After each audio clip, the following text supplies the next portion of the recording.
Tempting recipes and വ്ളോഗ്സിൻ്റെ പുതിയൊരു വീഡിയോയിലേക്ക് എല്ലാ കൂട്ടുകാർക്കും സ്വാഗതം. നമ്മൾ ഈ ഇഡ്ഡലി തട്ടിൻ്റെ അൺബോക്സിങ് ഇട്ടപ്പം അന്നേ ചോദിച്ചിട്ടുണ്ടായിരുന്നു ഇതിനകത്ത് ഇഡ്ഡലി പുഴുങ്ങുന്നതൊക്കെ കാണിക്കണമെന്ന്. അപ്പോൾ അതേ നമ്മളിന്ന് പൊടി ഇഡ്ഡലിയാണ് ഉണ്ടാക്കുന്നത്. സ്കിപ്പ് ചെയ്യാതെ ഫുള്ള് കാണണം. ഇഷ്ടപ്പെട്ട കൂടണേ. താമസിക്കുന്നില്ല, നമുക്ക് നേരെ വീഡിയോയിലേക്ക് പോകാം.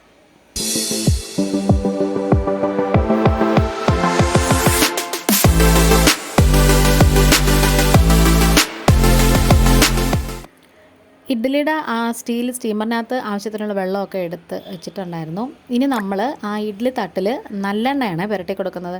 ഒരിക്കലും നമ്മൾ വെളിച്ചെണ്ണ പുരട്ടരുത്, അതൊരു വേറെ സ്മെല്ലായിരിക്കും. ഇഡ്ഡലിയുടെ ശരിക്കും പറഞ്ഞാൽ ആ ഒരു മണവും ടേസ്റ്റും തന്നെ അങ്ങ് മാറിപ്പോവും.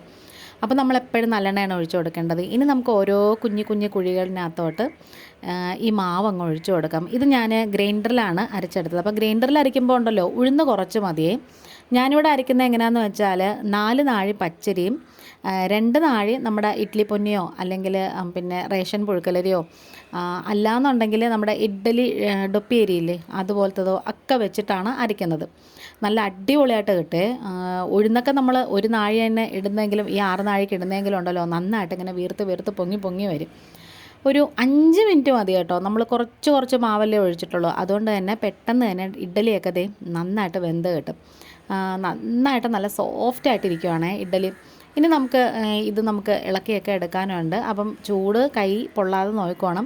കുറച്ച് വെള്ളം അതിൻ്റെ മീതെ ഒന്ന് തളിച്ച് കൊടുക്കാം. എന്നിട്ട് ആ ഇഡ്ഡലിയുടെ തട്ട് പതിയെ എടുത്തങ്ങ് മാറ്റി വെച്ച് കൊടുക്കാമേ. എന്നിട്ട് അടുത്ത അടിയിലുള്ളൊരു തട്ടിലും കൂടെ ഞാൻ മാവ് ഒഴിച്ചു കൊടുത്തിട്ടുണ്ടായിരുന്നല്ലോ, 2ലും ഇതേപോലെ വെള്ളമൊക്കെ ഒന്ന് ഒഴിച്ചു കൊടുക്കണേ. ഇങ്ങനെ നമ്മൾ ചെയ്യുന്നത് എന്താണെന്ന് വെച്ചാൽ പെട്ടെന്ന് തന്നെ ഇഡ്ഡലി പിന്നെ ഇളകി വരും.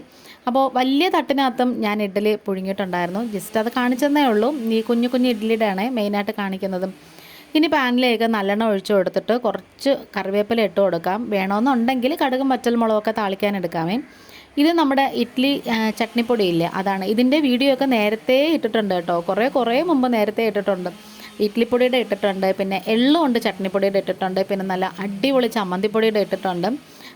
കാണാത്തവർ ഒന്ന് താഴോട്ട് ചെന്ന് നോക്കിയാലുണ്ടല്ലോ നിങ്ങൾക്ക് ഇഷ്ടപ്പെടുന്ന തരത്തിലുള്ള കുറേ വീഡിയോസ് നമ്മൾ അപ്ലോഡ് ചെയ്തിട്ടുണ്ട്. എന്തായാലും 700 വീഡിയോ കൂടുതൽ ഇടുന്നെന്ന് പറയുന്നത് ചില്ലറ കാര്യമല്ലല്ലോ.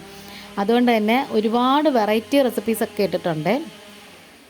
ഇനി നമുക്ക് ആ ഇഡ്ഡലിയും കൂടി ഇതിലേക്ക് തട്ടി കൊടുക്കാം. എന്നിട്ട് കുറച്ചും കൂടി പൊടി നമ്മുടെ ആവശ്യത്തിന് ഇട്ട് കൊടുത്തിട്ട് നന്നായിട്ട് ഇങ്ങനെ പതിയെ ഉടഞ്ഞു പോകാതെ ഇങ്ങനെ ഒന്ന് മിക്സ് ചെയ്ത് ഇളക്കി എടുക്കണം. അപ്പോൾ അതേ പൊടി ഇഡ്ഡലി റെഡി ആയിട്ടുണ്ട്.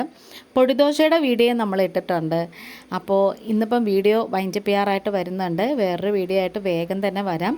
അപ്പോൾ ചാനൽ ഇഷ്ടപ്പെട്ടെങ്കിൽ ഒന്ന് സബ്സ്ക്രൈബ് ചെയ്ത് സപ്പോർട്ട് ചെയ്യണം. നമ്മുടെ ആ വലിയ ഇഡ്ഡലി ഇല്ലേ, അതും നല്ല കിടിലമായിട്ട് റെഡി ആയിട്ട് വന്നിട്ടുണ്ട് കേട്ടോ. നല്ല പഞ്ഞി പോലത്തെ ഇഡ്ഡലിയാണ്. ഇന്നിപ്പോൾ ഇത്രയേ ഉള്ളൂ കേട്ടോ. വീണ്ടും വരാം. Thanks for watching.